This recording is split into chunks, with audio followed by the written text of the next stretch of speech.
Welcome to garam garam Bezawada రుచుల్లో ఈరోజు మనము బెండకాయలతో only బెండకాయలేనండి బెండకాయలతో నేను పప్పుచారు చేస్తున్నాను. చూడండి, బెండకాయలు ఇలాగా ముక్కలు కట్ చేసి పెట్టుకున్నాను. 4 పచ్చిమిర్చి, ఒక ఉల్లిపాయ సన్న సన్నగా కట్ చేసి పెట్టుకున్నాను. అలాగే 2 టమాటాలు తీసుకున్నానండి, సన్న సన్నగా పీసులు కట్ చేసి పెట్టుకున్నాను. ఇది ఎలా చేయాలో మనం చూద్దామండి. అలాగే నేను పప్పు కూడా ముందుగానే ఉడకబెట్టి పెట్టానండి.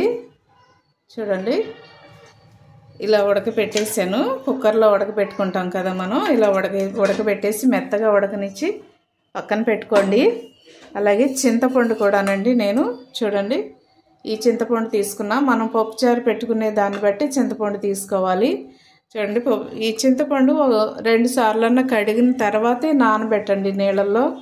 ఎందుకంటే చాలామంది కూడా కడగకుండా ఇలాగా నానబెట్టేస్తూ ఉంటారు. కానీ మనం శుభ్రంగా కడగాలండి. చింతపండు బస్తాలు ఎక్కడంటే అక్కడ వేసేస్తారు. ఎవరి చేతులు అంటే వాళ్ళ చేతులు పడతా ఉంటాయి కదా. అందుకని మనం చింతపండు నీట్గా కడిగిన తర్వాతే మనం నానబెట్టుకుని మనం పప్పుచారులో కానీ కూరల్లో కానీ వేసుకోవాలండి. కడగకుండా మాత్రం దయచేసి వేసుకోవద్దండి. ఇదిగోండి, నేను కడిగి ఇలా నీళ్ళల్లో నానబెట్టి ఉంచాను. ఇది నేను పప్పుచారులో వాడుతున్నానండి. ఎలా చేయాలో చూద్దాము. ముందుగా స్టవ్ వెలిగించి గిన్నెలో తగినంత ఆయిల్ వేసుకోండి, పప్పుచారుకి సరిపడేంత.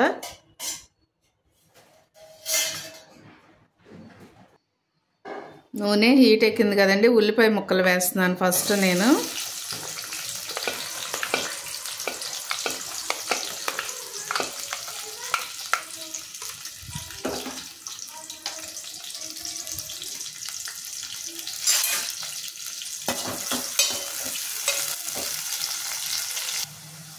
చూడండి, ఉల్లిపాయ ముక్కలు బాగా చక్కగా వేగిపోయాయి కదా. ఇప్పుడు నేను టమాటా ముక్కలు వేస్తున్నాను.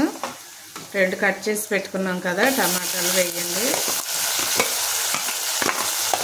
ఆ తర్వాత పచ్చిమిర్చి కూడా వేసేస్తున్నానండి.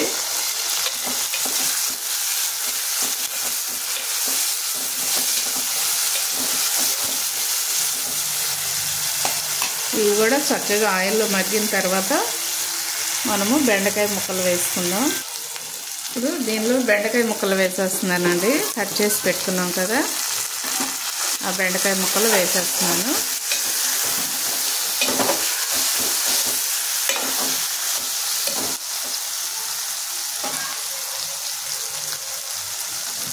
దీనిలోనే కొంచెం సాల్ట్ వేసుకోండి.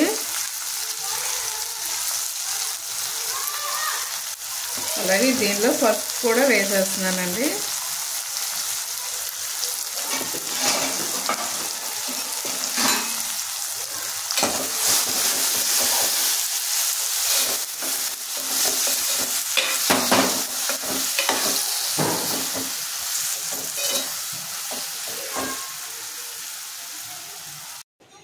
సరే, మూత తీసి మనం కారం వేసుకుందామండి.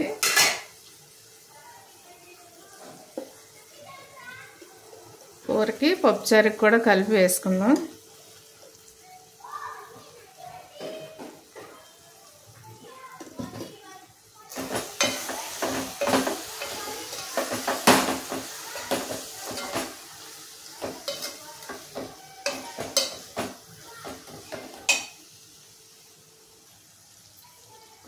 చింతపండు నేను ఇలాగా రసం తీసి పెట్టుకున్నానండి. ఎందుకంటే మనం చూసి వేసుకుందాము. కొంచెం వేసిన తర్వాత ఈ రసాన్ని కొంచెం ఈ పప్పులో మనము పప్పు ఉడకబెట్టి పెట్టాం కదండి, దీనిలో కలిపేసి పోసుకుందామండి. చూడండి, ఈ పప్పులో నేను ఆ చింతపండు రసం కలిపానండి, అది దీనిలో పోసేస్తున్నాను.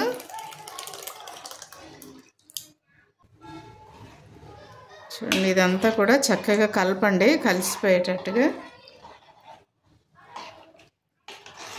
ఇప్పుడు స్టవ్ ఫుల్లులో పెట్టండి.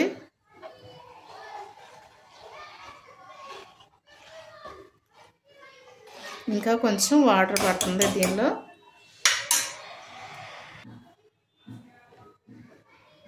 వాటర్ పోయండి. నేనైతే 2 గ్లాసులు పోసానండి వాటర్.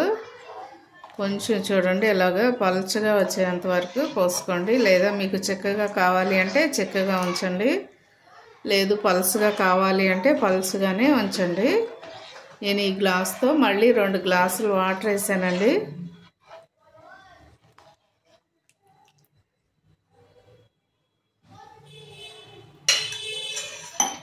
ఇప్పుడే మనం పులుపు, ఉప్పు, కారం అన్నీ కూడా చూడాలండి. చూస్తేనే మనకి అర్థమవుతుంది. ఇప్పుడు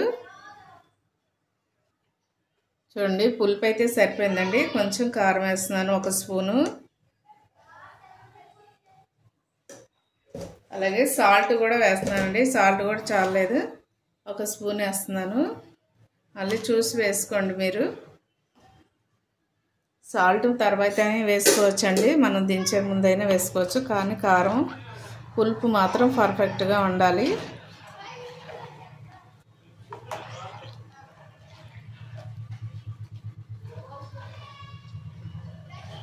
ఇప్పుడు ఈ పప్పుచారుని మరగనివ్వాలండి. మూత పెట్టేసి కొద్దిసేపు దగ్గరే ఉండి చూస్తూ ఉండాలి. అప్పుడు మరుగుతుంది కదండి. పప్పుచారు బాగా మరిగితేనే బాగుంటుంది.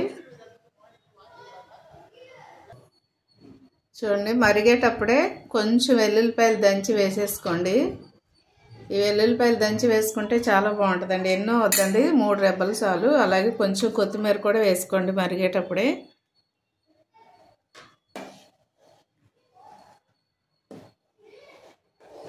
ఇది కొంచెంసేపు దాదాపుగా 1 పావు గంట అన్న 10 నిమిషాలన్నా మరగాలండి. మరిగితేనే బాగుంటుంది. ఇది వెంటనే దించేస్తే బాగోదండి.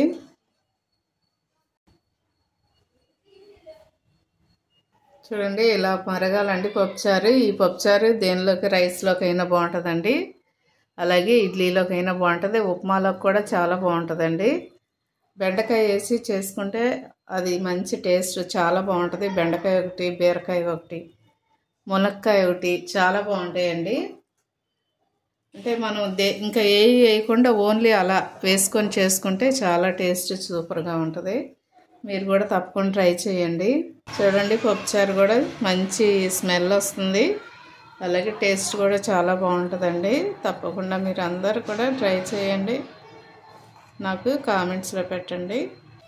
సో బెండకాయ పప్పుచారు రెడీ అయిపోయిందండి.